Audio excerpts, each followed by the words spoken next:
Yo, what is up, y'all? Willie Beeman here, getting ready to bring you guys a 2K17 video.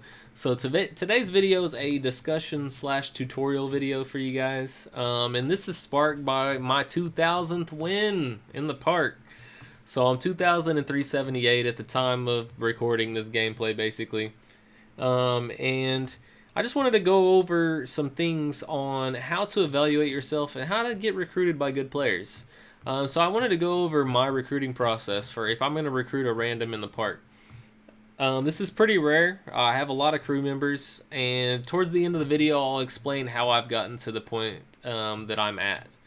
Just to kind of help you guys kind of like think about kind of where you're at and how to get to where I'm at. If you're trying to be good at the park, if you're trying to have more fun, trying to take more dubs, I'll explain kind of how I've gotten to this point. So basically, if I'm going to the park recruiting a random, very first thing I'm looking at is going to be their rep. This will kind of transition throughout the year, but basically in March, I'm going to not look at anybody that's not at least an all-star. You cannot be a rookie, cannot be a pro to get recruited by me. Unless I'm playing with randoms or doing a sub session, there's absolutely no way I'm going to pick up somebody that's that low rep just because I want you to have experience in the park. So that's cutoff number 1 for me. So once you reach that, basically the next thing you're going to need to do is you're going to need to have probably an 85 plus overall, because I'm going to go look at your 2K player card. But before I see the 2K player card, I'm going to see your overall. So 85 plus is going to be kind of like the next cutoff. So if I see he's like a 75 or something like that, gets cut immediately. So once you meet the first two, number 3 is going to be opening up your 2K player card and seeing your record. So this is going to sound probably steep to a lot of you guys, but I don't consider anybody decent unless they have a 2-to-1 win-loss ratio. So that's basically, 1,500. And the reason why I do that is because I believe if somebody's decent at the game, they could at least have a 1-to-1 record playing with randoms. Probably better than that, honestly, but not much better than that. And that's me kind of being generous. And then I expect them to play, a lot of games with a certain crew. I don't expect somebody that I'm recruiting to just be playing with randoms literally constantly. I'm like the first person that's invited them to a squad. So 2-to-1 is going to be kind of like my cutoff for whether I think they're a decent player or not. So if you don't have a 2-to-1 win-loss ratio, don't be discouraged. I honestly didn't for quite a while whenever I first started playing the game, and I'll explain that at the end, so just stay till the end. So 2-to-1 is going to be the next one. So the very last thing that I will look at is going to be badges, and this is kind of like a loose requirement. Badges will basically show me exactly what archetype a player is, and then kind of like how they've grinded and whether they kind of like meet my last cutoff. I don't expect somebody to be super badged out, but I expect them to have a few Hall of Fame badges, at least the ones that matter, and a few gold badges. Like a person that's got about 20 badges is going to be fine with me.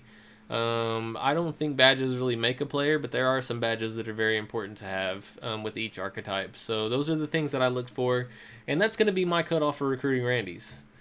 So this next part is going to be basically telling you guys where I've been in my progression of getting to this point.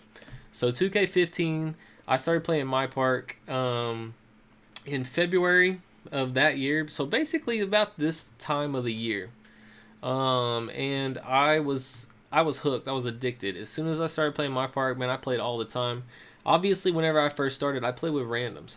I didn't have any friends that played 2K, so I started fresh. Like, I didn't have, like, school friends. I didn't have anything like that to play 2K with.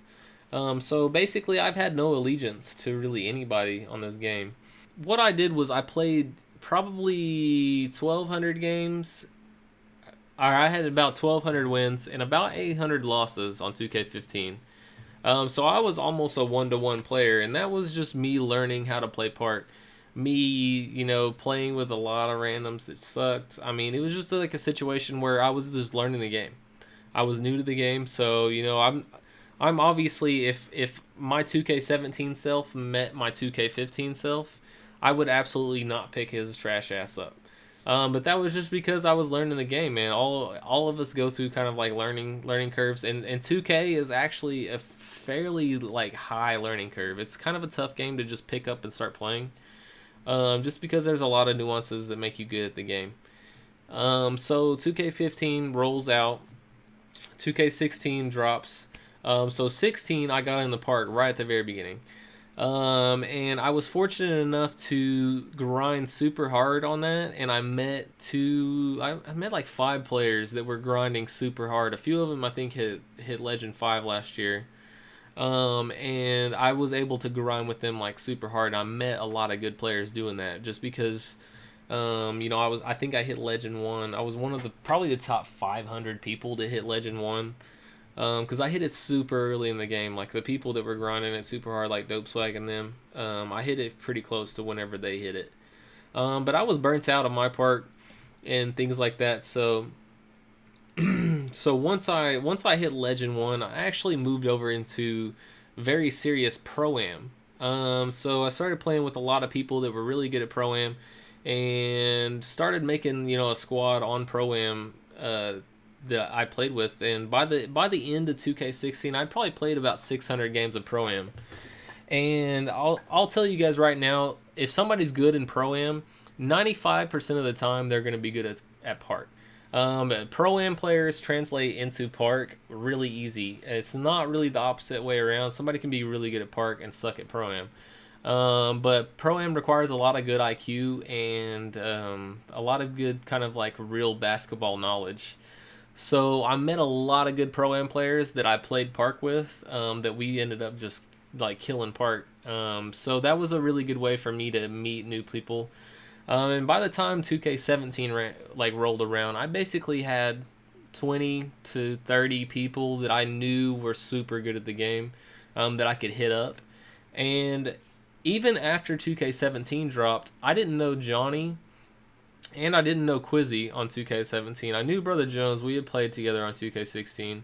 But basically, I actually met new players on 2K17, but I had the cloud at that point, to be able to meet other really good players. We knew we were good because we had our records from 16. So this is something that kind of like develops over time. If you think you're gonna pick up the game and just be good, like the first month that you play MyPark, be able to pick up, the best players in Park and run with them. I'm sorry to say, but that's just not how it works. That's not how it works. Unless your best friend is like is the Superstar 4 and he's running with So Illuminati, or he's running with all these like goats or something like that. That's the only way you're gonna get picked up.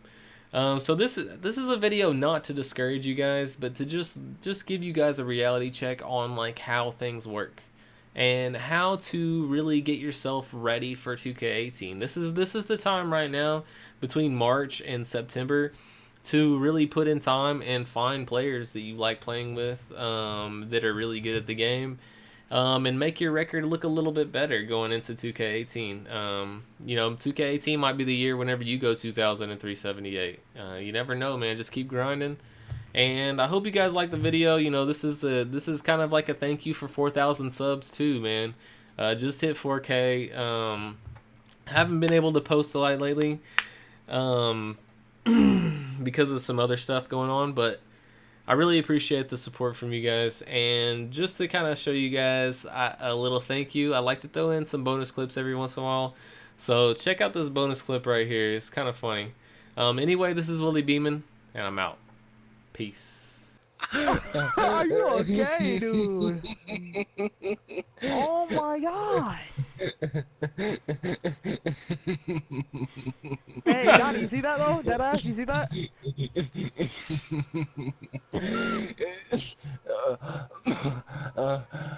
I'm recording all of this.